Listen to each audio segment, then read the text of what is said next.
sana tena to our ACCUREX o'clock.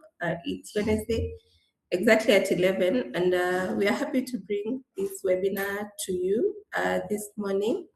Please confirm you're able to hear me. Anyone? A thumbs up will do. Oh, perfect. Yes, now I can continue. I was not very confident I'm audible. So, karibuni sana. My name is Purity Wanjiro, and I'm very happy to present to you another webinar this week. And as we go to explore more around emotional intelligence, and emotional intelligence keeps coming up in our different conversations. Intelligence as a topic is we might not even be able to exhaust it in under one sitting. And today we are looking at emotional triggers at the workplace. And the world is hard enough. If you add what is happening in the workplace, what is happening in the family front, what is happening in the economy of this country, and now we're also fighting world wars. So you can imagine how much emotions our lives are led by. So, and you can quickly find out that we can also be easily triggered at the workplace. But what is the boundary between professionalism and also being human at the same time? So that is what we are about to tackle this morning. And I'm happy to introduce Jaskiran. She is a new trainer joining our panel. So karibu sana Jaskiran. Jaskiran brings a lot of experience, especially from the emotional intelligence field. She's a personal development coach. She holds a bachelor's degree in industrial and organizational psychology, including a master's in the same area as well. And she's also a member of the National Society of Leadership and Success. So you can imagine the wealth of experience and knowledge that we're about to get from Jaskiran this morning. So a little bit about ACCUREX, the sponsoring organization for these webinars. We are a HR consulting company based here in Nairobi. We do many things, including training, like what we're about to do this morning. It's team building season. So if your company is also out looking to do team building, this must be the perfect time to talk to us. Apart from that, we do HR department setups, HR consulting, among other things. I'm happy to talk more about our company at the very tail end of this webinar. But without much further ado, I'll want to welcome Jaskiran to help us tackle and take over this topic of emotional intelligence and how to recognize emotional triggers at the workplace.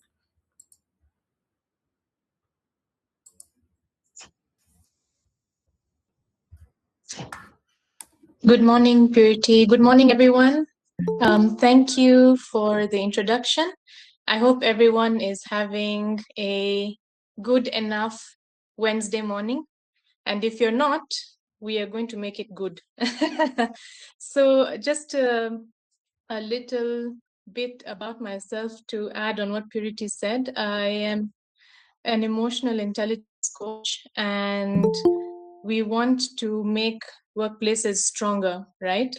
Because this business of emotional intelligence does not end outside the workplace. It is very much valid inside the workplace, especially because of the fact that we spend most of our hours right there at work, our waking hours at work.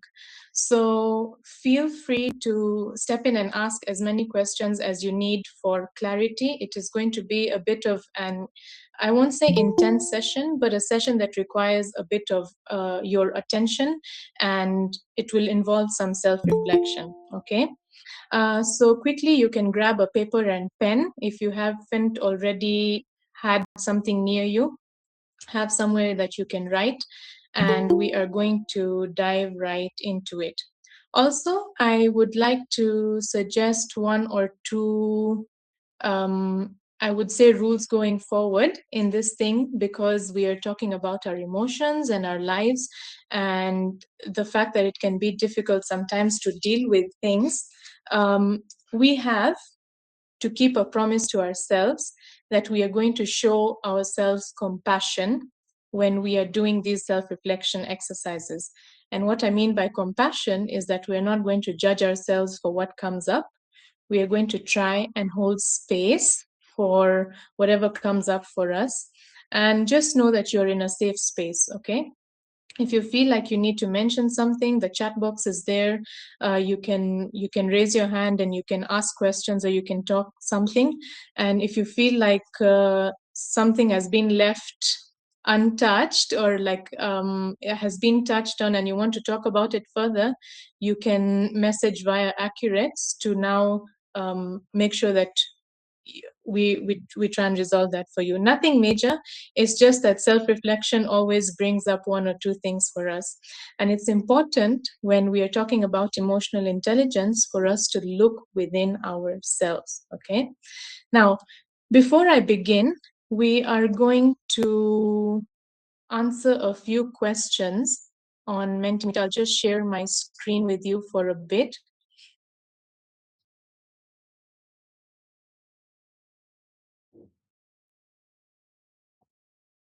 Okay, now I want you to scan this QR code, if you're able to scan that.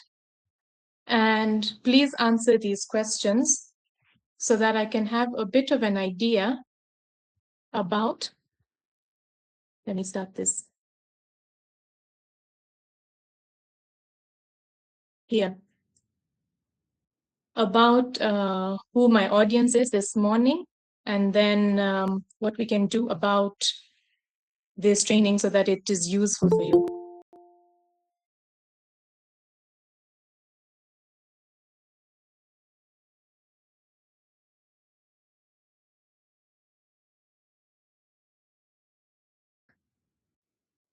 Oh, wow. I'm seeing a lot of leadership positions here. We have human resource managers, we have doctors, we have a CEO, project manager. Okay, I welcome you all.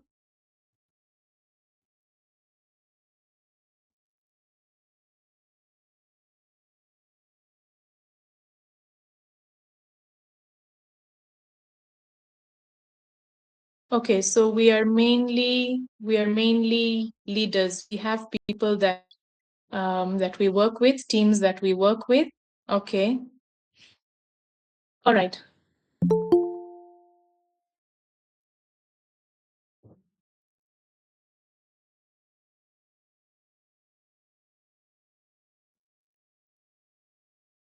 All right. Without much time dwelling, let's move on to the next question. I have an idea of who I'm working with. Okay, so my question to you is, have you ever engaged in any self-awareness session before? Okay.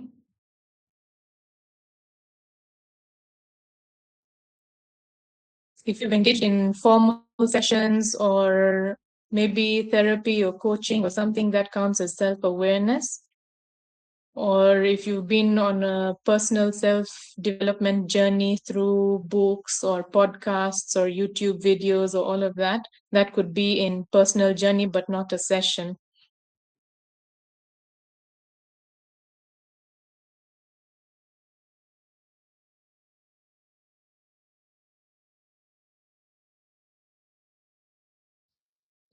All right, this is going to be interesting. The next question, what word describes your current self-awareness? Do you think you know something about yourself? Do you feel like you have no clue?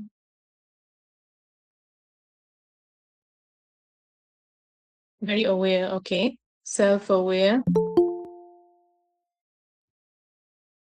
If you have no clue, you can say beginner, or you're starting out, partially aware. Okay. Finding myself daily, that's interesting. Thanks for sharing. Not too bad, very aware. Okay. Continuing to figure out, because life is about learning every day. Okay. I like the audience that I'm with today.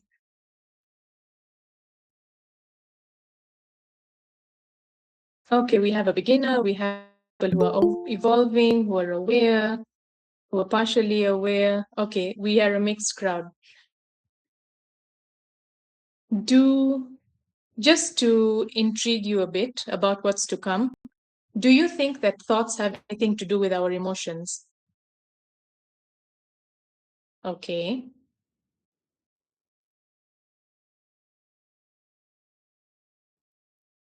Wow.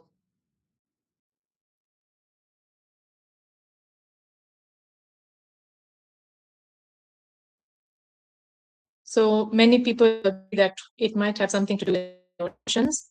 One person disagrees. That's totally okay. No wrong answers.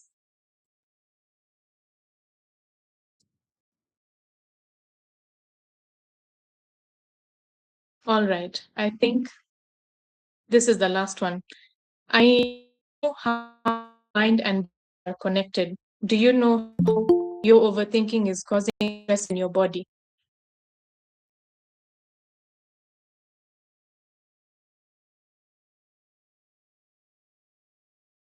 Do you understand the mind's ways of thinking, of processing feelings, of looking at reality? Okay. Okay.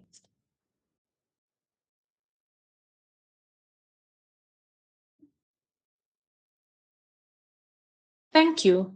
Thank you for your insight. This is going to be very helpful in now what we are going to explore. Okay. But remember, self-compassion, okay, we are going to not judge ourselves. Whoever comes, whoever shares their experiences, it's always about curiosity. Why is this coming up? Because everyone goes through something. This is the human body, this is the human mind, and it can never be perfect, okay? As much as we can try, it can never be perfect. Everyone's on their own learning journey, okay? All right, so without wasting any more time, I am going to dive right into it.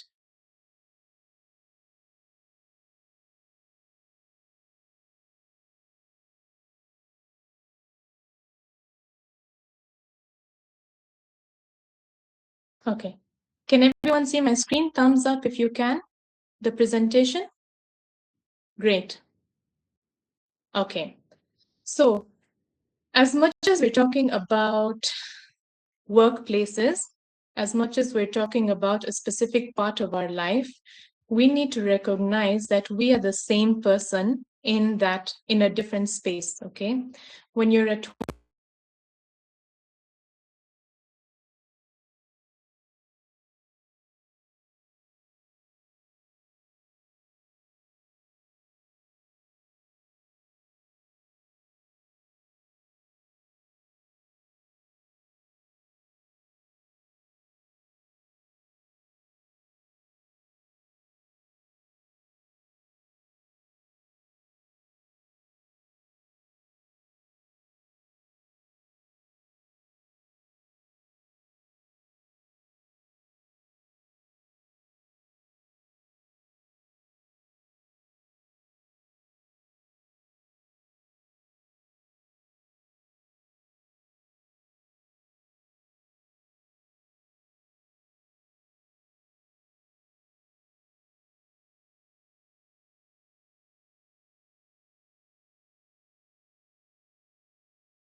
resilience in time.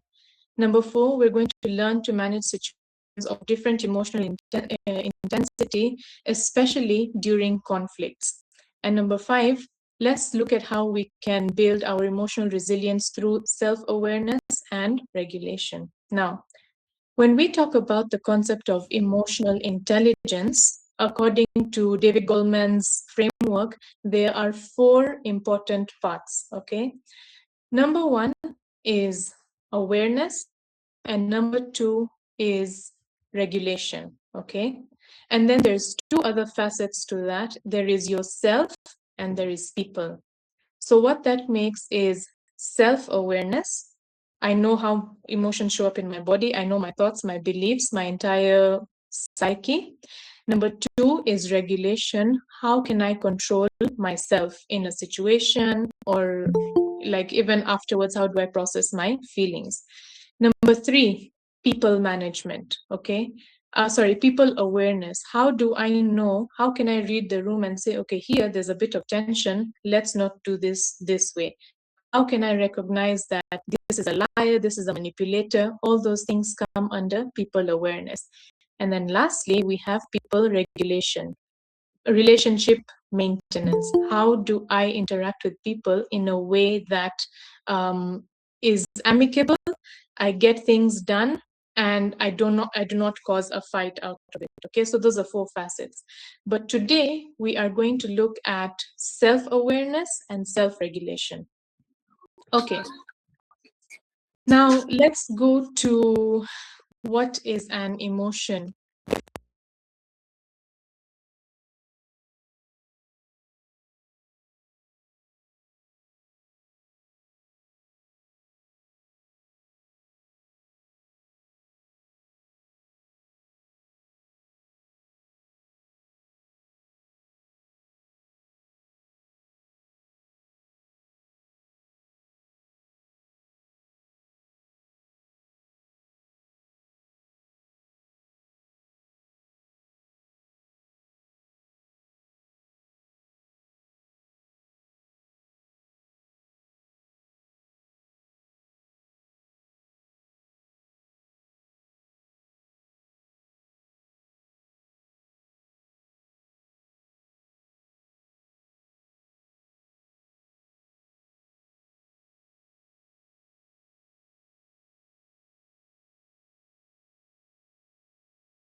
And disappointment are bad. Why?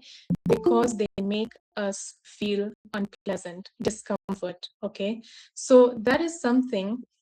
Once you have that understanding that an emotion is neither good or bad, it just provides information about a situation, like we're going to see in the next few slides. We tend to see them as neutral. Our perception and our feelings about those is what makes it good or bad. Okay, so are we clear on that? Thumbs up if that's a yes. Great. Okay, now if we have an emotion, we've been experiencing that all our lives. Okay, we have situations, experiences that we've gone through since childhood. Okay, all of that stuff comes up together, and that is what can form a trigger. Now that we're talking about emotional triggers, okay, your body stores emotions. It stores the story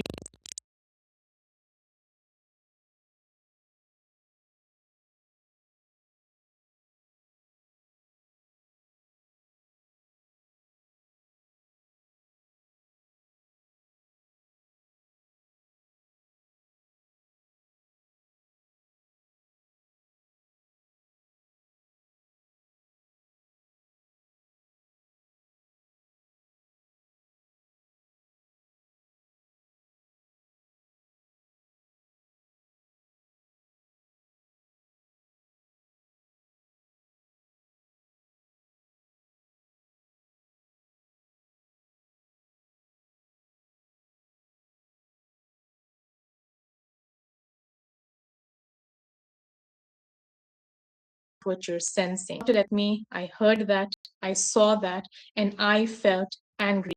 So when someone shouts at me, that anger is stored as a response. Okay. And at the same time, whatever thoughts come up in that situation, I'm thinking about how dare he talk to me like that? How dare she humiliate me in public? Maybe I feel shame in front of people that I've been talked to in such a bad way. And the beliefs that come out of that, all these things are stored together as a. This happens from childhood all the way into adulthood. Okay. And the more that these kind of situations repetition of that memory creates a trigger. That is why we, whenever people do psychology work or when do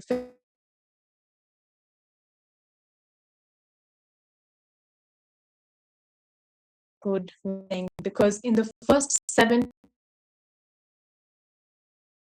information we learned, that we grasped, is all going to set a blueprint for how we behave in our adult life. And that is important for us to understand, because once we know that, we know where to work. Okay. Going forward, I know you might have many questions, but going forward in the next few slides, you'll be able to see this. Okay. So that then creates a trigger. Okay. Now, an emotional trigger then becomes a moment, an experience, or any kind of stimulus that communicates threat, danger. Threat and danger that's rooted in our past experiences and beliefs. It's all coming from our past. Okay. And that now brings some sort of an emotional, intense emotional reaction. Okay. Now, the last point here that I'm pointing out is that triggers often communicate unmet needs internally. Okay. We're going to look at this. All good so far? We can have a thumbs up. Okay. Now, how does an emotion form? Okay. The way we said that the emotion is the end product of the experience of the surrounding. When something happens, okay, say for example, boss has put a deadline. Okay, the deadline was for next week Saturday. The deadline has come to this week Saturday. Okay, what is my interpretation about this situation? The story that we tell ourselves. We're on this box for now. The story that we tell ourselves of the events that occur around us is what is our interpretation. Boss has pulled the deadline earlier, and you're like, this always happens. Why couldn't I be informed about this? This is going to affect my work. Why does this always happen with me? All these thoughts that keep coming up in a specific moment, you start to interpret this as a personal attack. Okay. And when that happens, the situation automatically becomes negative. Okay. As it is, you might not have the resources that you need to meet those demands earlier, or you might even have them.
Okay, so let's move on to the next slide. Now, for our for understanding how emotions work, we have three parts. We have a core belief, where the blueprint starts from, okay, how you believe about yourself, the world, and people. Number two is the thoughts that come out of that belief system. And lastly is the emotion. And we're going to look at all those in the aspect of workplace so that we can understand how to recognize all these different emotions that come up for us. Okay, now let's look at core beliefs.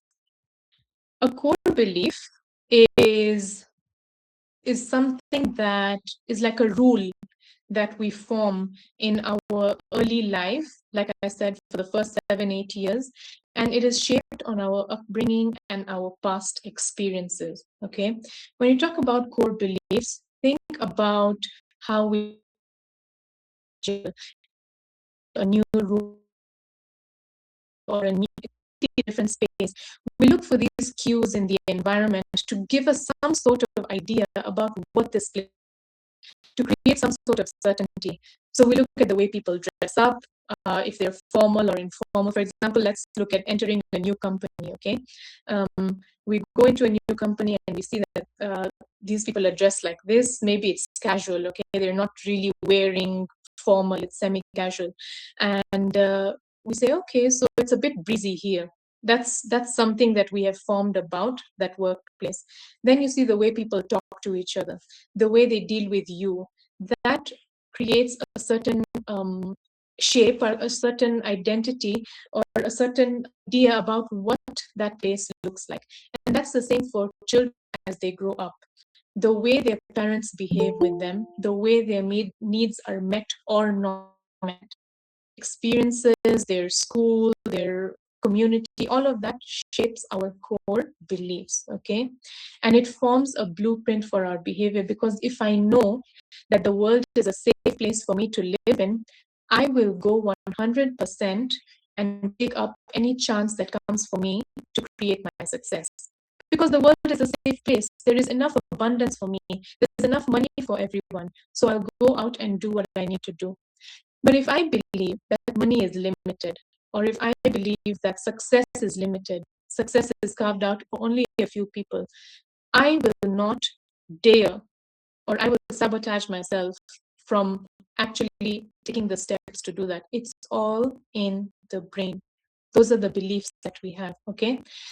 And difficult to change, but they're not impossible once we start doing self-awareness work, okay? Now, if you have helpful beliefs, then that's good for you. You think of abundance, you think the world is a safe place for me to explore my opportunities, you think that people can be trusted. Obviously, you're not trusting blindly, but if that works for you, then kudos, good for you. But if you're in a space where you have harmful core beliefs, then we need to do some work, okay? So let's explain. Those come in three ways. Beliefs about myself, so I am, beliefs about people, and beliefs about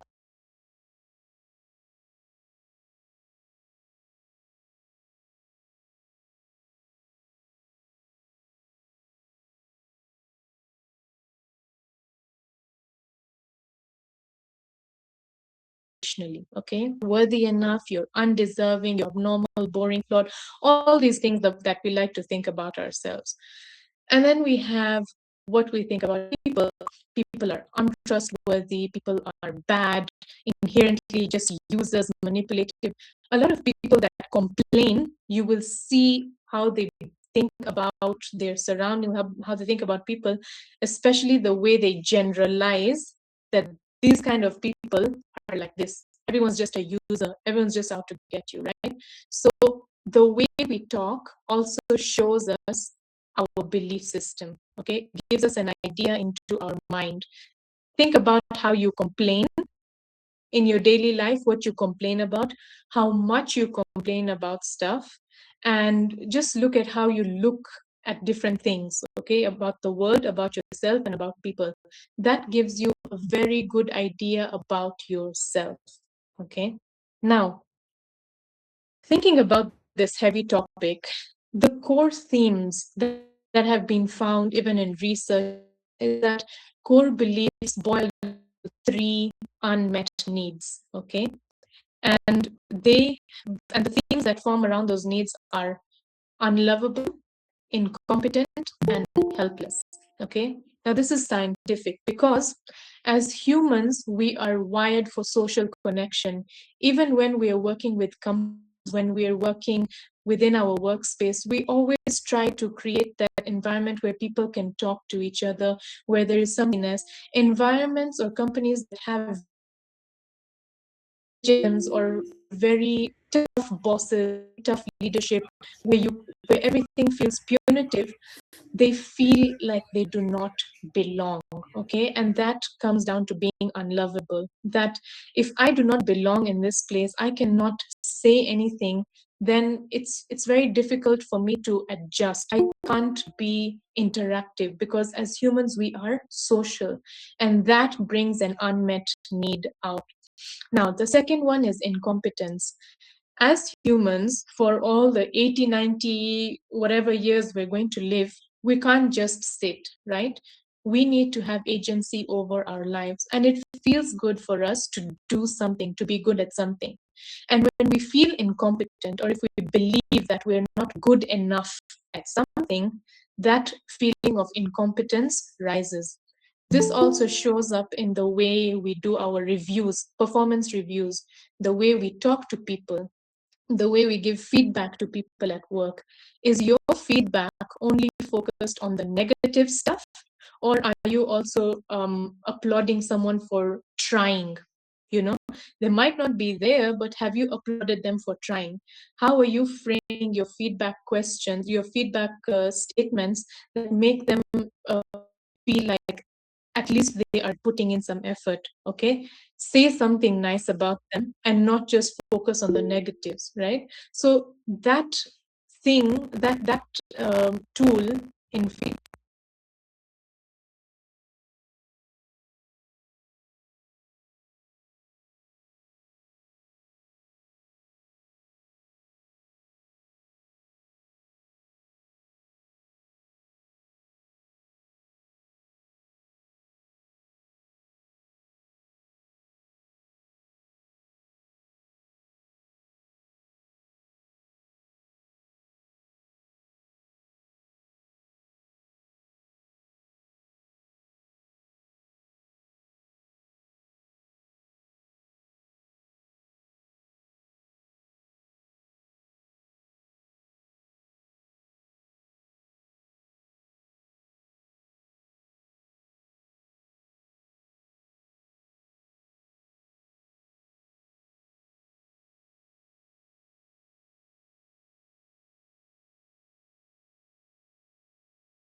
your center. Thoughts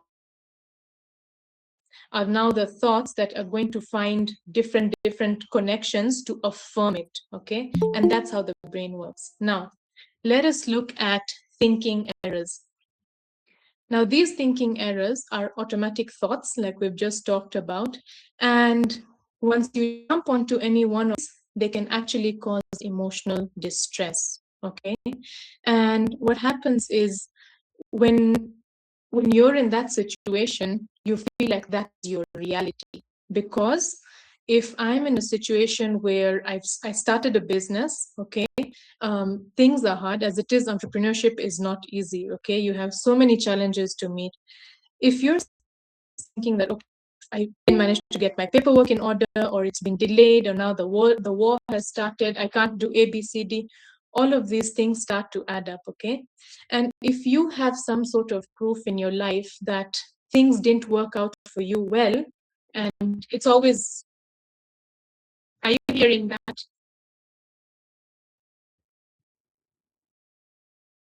Can you hear the noise behind me? Thumbs up. We can't. Okay, so my voice cancellation is working. Sound noise cancellation is working, great. So when we start to think that our everything is going to go bad for me, it becomes catastrophization, okay? You are looking at the worst possible scenario that will come up for you, okay? And you start to believe that. And when you start to believe that, you start to paint a negative picture of every outcome of the future, okay? Everything is a catastrophe in the future. What happens? You stop trying. You stop trying at all, okay? And this is a thinking error because it's not reality. Maybe once or twice it has happened, maybe thrice or four times it has happened, but that does not mean that it will keep on happening, right? Everyone agree?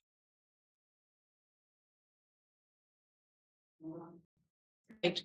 Now, so that is what catastrophization looks like. You feel like there is a negative end to everything, that the worst possible outcome is possible for everything, okay? Now, should or must statements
company, okay, your ideal life, but how valid is it for you as an HR in your role to compare yourself to a procure management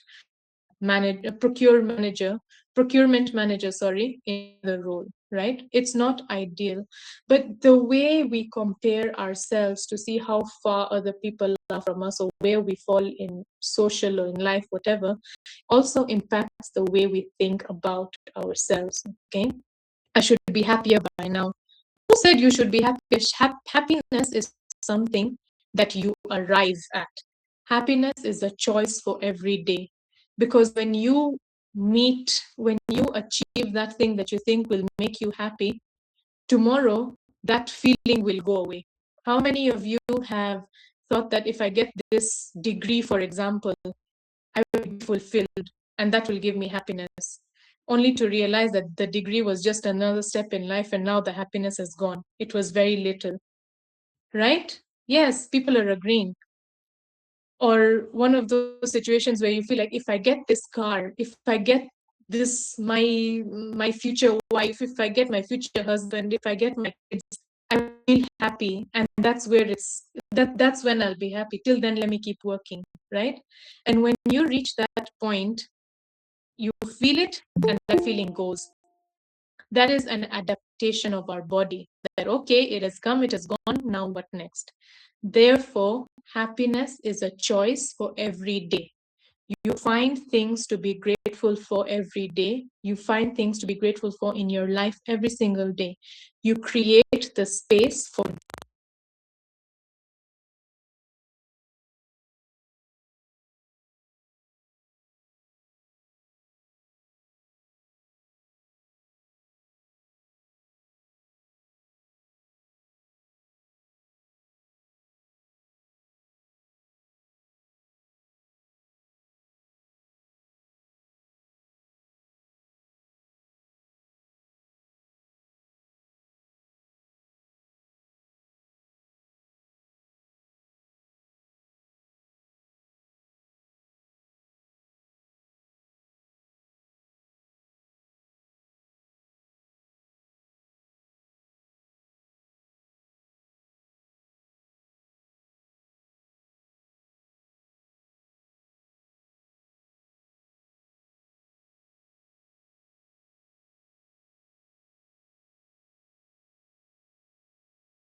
situations when we want to see what all things are possible in the future, just so that when we get to the future, it isn't something that was unexpected. You thought about it. When you look at anxiety in such a way, you realize that it is actually helpful and not unhelpful. I'm not talking about clinical anxiety. I'm talking about anxiety as a pure natural emotion. The gifts, it gives you foresight. You're able to predict the future. You're able to focus and align yourself with what you need to do in the now. Okay, it gives you a sense of conscience. You align with yourself and say, okay, what needs to be done for me to achieve my goal? And then lastly, you actually do things. If you weren't worried, you would stay in bed in the morning and not want to wake up, because you know there's no repercussions, there's no consequences for not waking up, right? But you know, so it helps you actually do things. It's a bit of a motivator as well. Fear. Fear is an emotion that focuses on the present and the immediate surroundings when there is change.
Leaders look like in the workplace. Number one is lack of autonomy or control. How does this come up in the workplace? You're looking at micromanagement, rigid structures in the workplace. You're looking at follow the job description rule to rule. Do not think, do not suggest, do not creative, do not, all the do nots that apply at work, and they leave very little options for do. Okay, creates a lack of autonomy. Okay, number two is unfairness or injustice. Now, unfairness or injustice, it activates that part of our brain that deals with threat, okay? And it feels equivalent to physical danger. Why? Because socially, we are creatures that are wired for fairness in our groups, okay? So when there's unequal distribution of work, when somebody got an unfair promotion, when there is nepotism, when you're not getting a fair chance at pay and bonuses and compensations, then there's perceived injustice or unfairness, and that is an emotional trigger because you might feel like I am unworthy, right? I am unlovable. Maybe they don't see my value. Maybe I'm incompetent. And once you start affirming that belief of incompetence, then you're like, oh, this is why they're doing this to me.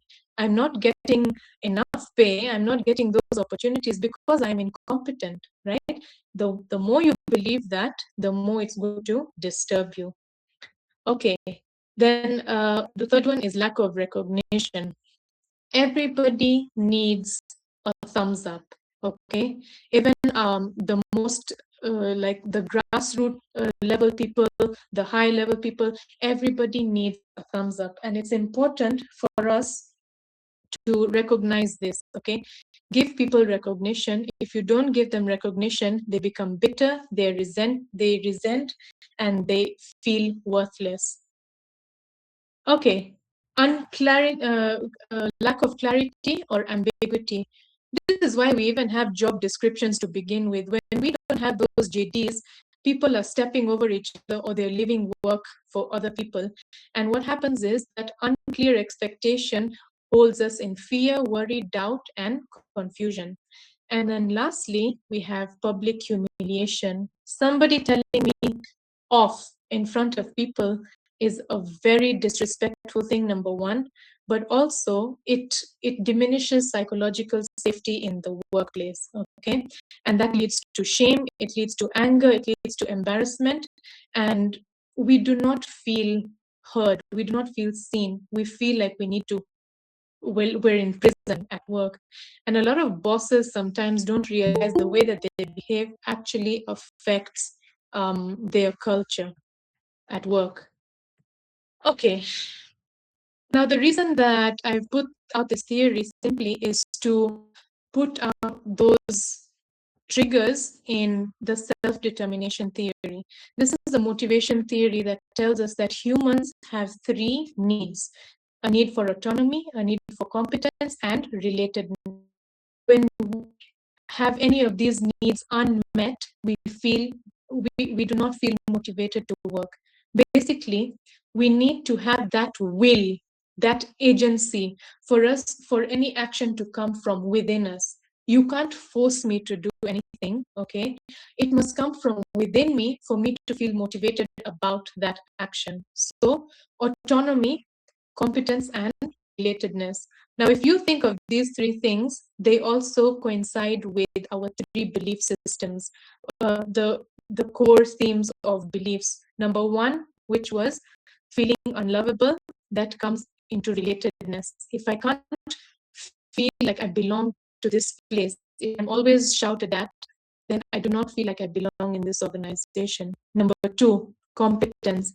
If I feel incompetent, if the wrong kind of feedback is going through, if people are not giving correct feedback, if I'm not getting the resources to improve my skills, I feel incompetent. And number three, autonomy, the kind of structures that help us exercise our will, our discretion at work is also important.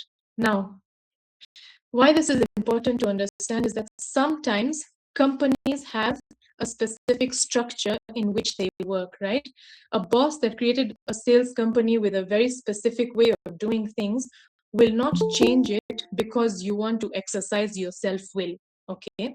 And that means that you have to go back and look at those limiting beliefs, look at those thoughts that are holding you back. It might not necessarily be because of you that you don't have to, you're not allowed to exercise your discretion at work or suggest ideas, because there is a very particular way that things already work in the organization, and changing that could mean a change in the bottom line, right? So once we have that idea that, okay, let's look at it from the perspective of the organization, let's look at it from a different perspective and not necessarily personalize it, then I am creating a distance between my belief and that identity.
our body, how does it become aroused? Our pupils dilate.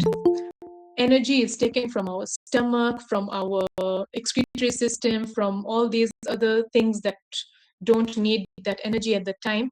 And it's taken to your large muscles, it's taken to your hands, your lungs, your arms, your brain.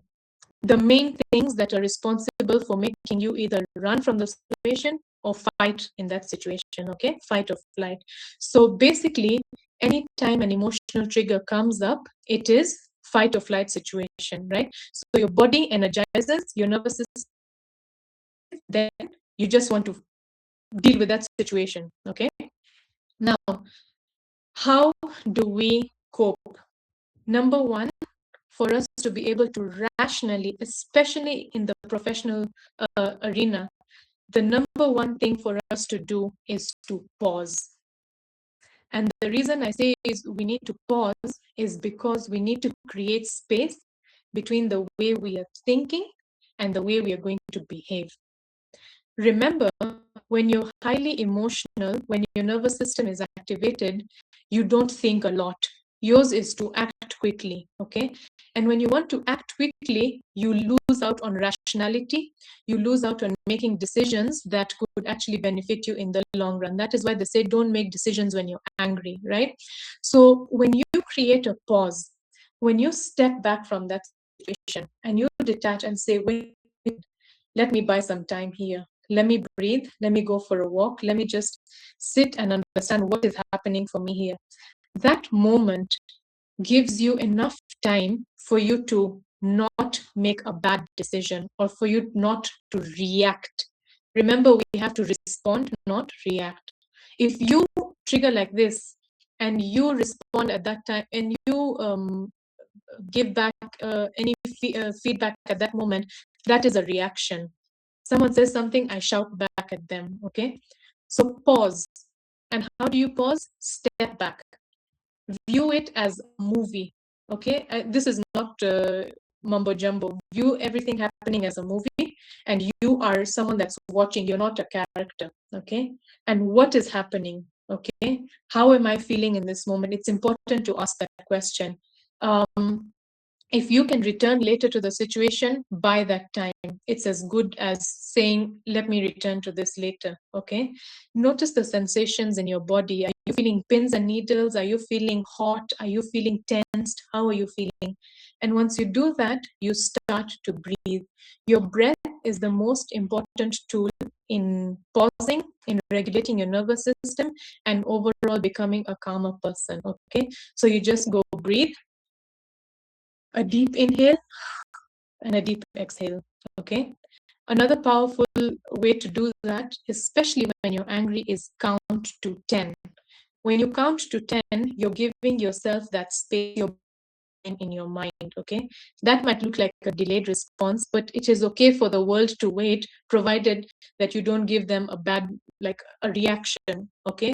It is okay to take time. It is okay to take space. Okay, now that you've paused, you've taken that space, let us regulate our nervous system. In meetings where especially there's a lot of heatedness, what do? Take a walk. Call it. Say, okay, you know what? There's a lot of tension. Let's walk around. Give it 10 minutes. Let's come back. Okay, let's circle around this in the next 10 minutes. Walking is important because you start something called bilateral stimulation. Let me explain. This part of your brain is called the amygdala, okay? And information comes from here, it comes here, and this is our emotional response center. And from here, it's going to go back. It has not given your thinking brain a chance to process the information. When you pause, when you walk, you engage both parts of your brain. Why? Because your brain has to see what's around you, your surrounding, to make sense of it. And by default, all these thoughts and all these things about this heated emotional trigger, this situation, penetrate into our thinking brain. Once that happens, you have, number one, bought time by walking. Number two, you are engaging both parts of your brain to think clearly and then make a decision about it. So never shy away from asking for a walk, to walk over decisions, to walk over solutions and all of that, okay? Walk is important. Number two, breathe. The quickest way to reduce the intensity of your nervous system is to breathe like this. You're going to follow with me, okay? We're going to take in one deep breath and hold. Hold. And instead of removing it, I want you to take another deep breath on top, not another small breath on top of that. And then release through the mouth. Do that a couple of times, okay? Let's breathe with me together. Breathe in. Breathe again. Remove. Inhale. Breathe in again. Exhale. That instantly lowers your heartbeat. It brings you down to base level, okay? It regulates your nervous system. It tells you that everything is calm. Okay, then you have labeling emotions. It's important for us to label our emotions, because once I know what I'm feeling, I can now get the right resources to deal with it. If I don't know what I'm feeling, I can't tell if I'm frustrated, sad, angry, mad, or just hungry, then I don't know how to resolve my emotional state. So label your emotion, learn how to learn different emotions, build your vocabulary, use them often, so that you know which emotion shows up for you when, okay? And then lastly, facts versus interpretations. Find evidence for what you're thinking. If you don't have evidence for what you're thinking in that moment, in that situation,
is, remember, number one, calm your nervous system, okay? Breathe.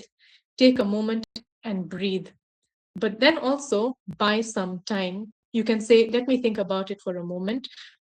Respond to facts only. If someone asks you A, B, C, D, and you don't agree with it, try and find the facts in that situation and respond to those facts. Leave all these emotional things to deal with later. You don't have to address them in the moment. Be professional, okay? And if you really feel like people can't read the room and they don't understand what emotions are going on, then just bring it out to them, air it out, say, you know what, I think we've hit a sensitive point here. Let's look at it differently, okay? Let's work with this in a different way. Now, number three, escalation. Things are really starting to heat here. Voices are being raised, positions are being hardened. It's a you versus me situation. It's not about the solution, and emotions are flooding, okay? This is when there is that shortcut response in your brain, okay? So there's emotional reasoning, there's lowered listening. It's a win or loss situation, okay? Now, what is the way that you can de-escalate this conflict? Shift your positions. Curiosity will always kill emotions. Why? Because it is looking for facts. Emotions work on interpretations, curiosity works on facts. So ask them, please help me understand your situation better. It seems like I'm missing something here. How is it that situation better? What are your needs here? We'll focus on our needs later, but let's see what the other person, you're inviting the other all between you two.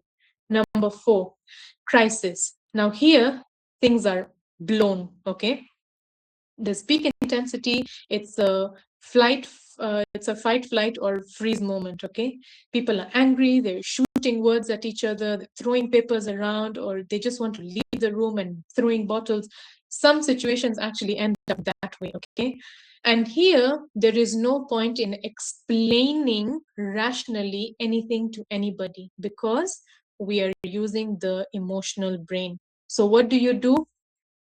Step one, pause. Call for a timeout. Once you call for a timeout, people are gone, they've relaxed, they've kind of brought themselves back into their bodies, and then don't aim for resolution at this point, just prevent further damage. You can't do anything here. Lastly, when it's de-escalating, okay, the emotional temperature begins to drop when people have come back from that structured timeout. What's happening here? People are exhausted. They don't want to listen to you. They are frustrated with how everyone has their own stance.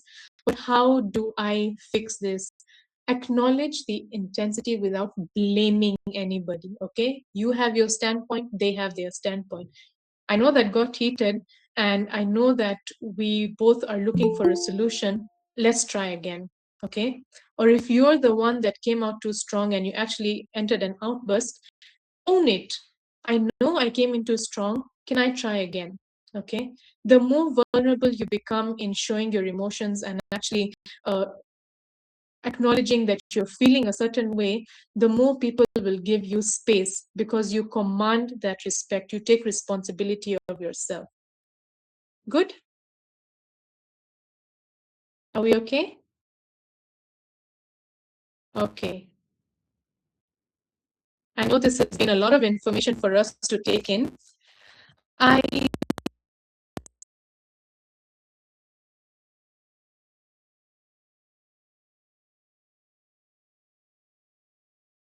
talk and to listen empathically, and then Purity can help us put that resource in the chat box for us to receive that, or however she will deliver it to you. And it's a very interesting perspective on how to listen deeply, especially to our teams and our people. So there is a lot of information in that.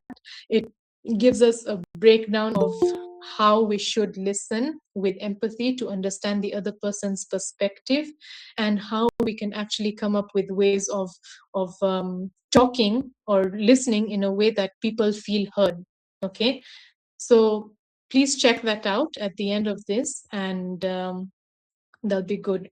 Now, emotional resilience is not about a one-time tool. Emotional resilience, like any other thing, is about practice. Whatever we've talked about here is just the first stage, okay? Gaining awareness. Now, as you go ahead, I invite you to use that reflection tool for you to go ahead and look at your belief system, try and be aware of your thoughts. Every time a situation comes up that's uncomfortable, that's work on things differently, okay? If something wasn't challenging, that means that you have resources to deal with it. Means that you still are to build resources to deal with it. So take it as an opportunity to look inside yourself, to build your resilience, your emotional resilience, by understanding your thought process, by building your emotional vocabulary, by sitting with yourself and saying, okay, now how do I deal with this situation? By pausing, by calming yourself down, all tools that help us to be resilient, to face situations of adversity. Okay. Always acknowledge. If you feel like you cannot acknowledge a situation, you will never be able to fix it.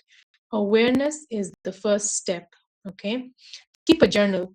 Write your thoughts as much as it sounds very high schooly. It's very, very, very important in the self-awareness journey. We should just note down something, because in your head, like I said, data center, it can feel like a lot. But the moment you start writing it down, you put your thoughts in a way that actually feel more believable. Okay. As it without saying, it goes without saying, show yourself compassion. None of us is perfect. Okay. Always try and practice pause.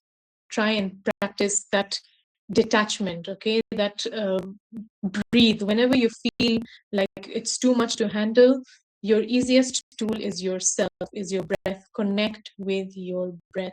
And also do hard emotional things. Say sorry when you're wrong.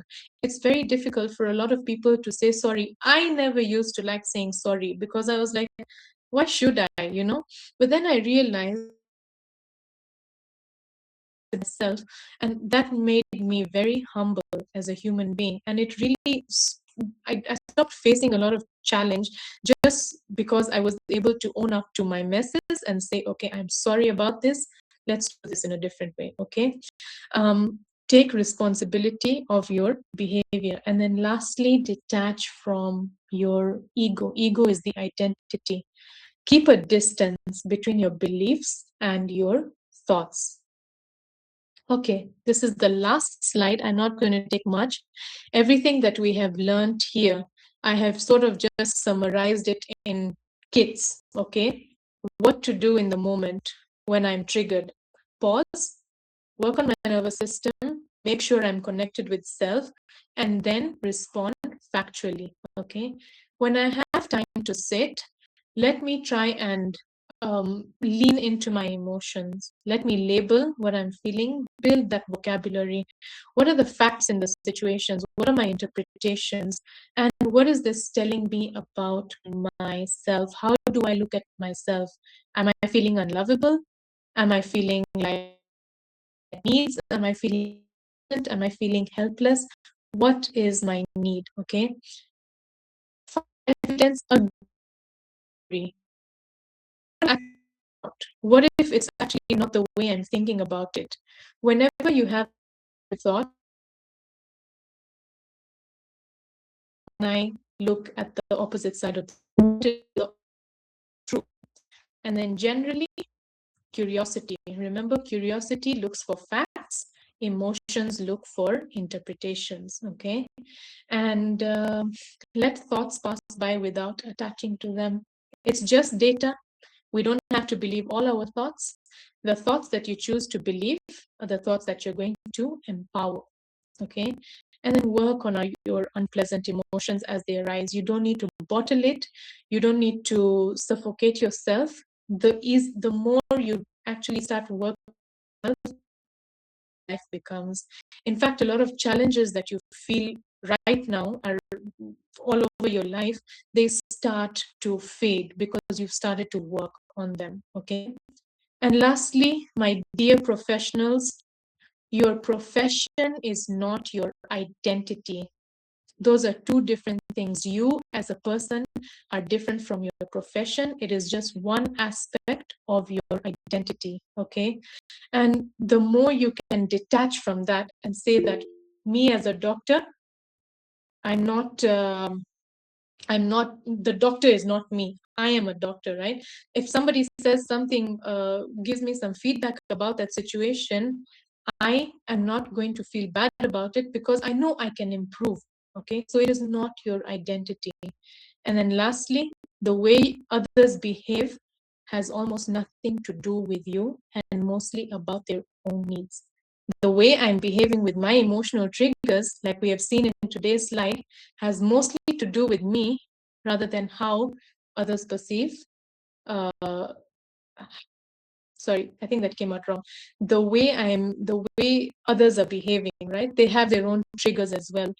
So whatever they do, whatever they say, has less to do with you and more to do with them. So don't take things personally. And that brings me to the end of my presentation. I know it's been heavy. I gave a warning, but I hope you've been able to learn and it's been insightful. And I'm ready for any questions if you have. Thank you very much, Jaskira, this morning, afternoon. Definitely, that is the therapy session we did not know we needed. But thank you very much for that. I believe all of us have taken very different points. For me, what has hit home is actually almost the last point. Our professions are not who we are. So, and I think a lot of professionals, we get caught up in, I'm a doctor, so as a doctor, people should speak to me like a doctor. You know, like sometimes profession gets into my head, but I think that is very insightful, that I must say. I hope all of us are able to take back a lot of things that have been spoken out of this webinar session. And I hope this is the beginning of also very many webinar sessions around emotional intelligence. You know that you're an expert in the emotional intelligence space. Just Karen is also therapist, if I'm not wrong. So if you're keen on taking up some therapy sessions or even introducing counseling in your organization, this would be the perfect time to reach out to us, and we're able to connect you with Jaskiran. Other than that, thank you very much for joining us. Of course, it